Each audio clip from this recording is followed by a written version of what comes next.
दादा, ही मूर्ती कशी दिली? भक्तिभावाने दिली. नाही म्हणजे केवढ्याला आहे? 2100 रुपये. ठीक आहे, मग ही बुक करा. हो करतो लगेच. अब्बू, अम्मी ने आपके लिए खाना भेजा है. हा पुढं पण मूर्तीचं दुकान आहे, तुम्ही तिथनं पण घेऊ शकता मूर्ती. म्हणजे असं काही काय याला काय प्रॉब्लेम आहे?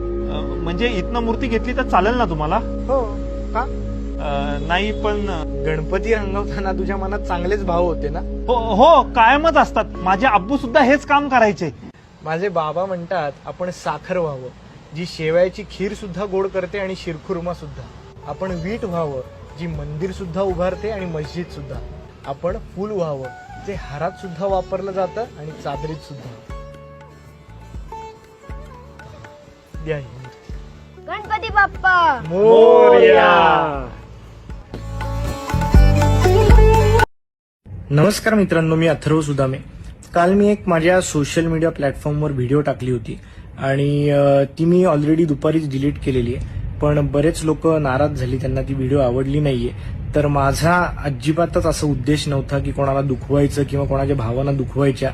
मी आतापर्यंत खूप व्हिडिओ असे केलेले आहेत जे की आपल्या हिंदू सणांवर आहेत, मराठी संस्कृतीवर आहेत, मराठी भाषेवर आहेत. म्हणजे मला वाटत नाही माझ्या एवढ्या कुठल्या सोशल मीडिया क्रिएटरनी आपल्या या सणांवर, संस्कृतीवर व्हिडिओ केल्यात. त्यामुळे माझ्या मनात अजिबातच असं कुठला उद्देश नव्हता की कोणाला दुखवावं किंवा काय.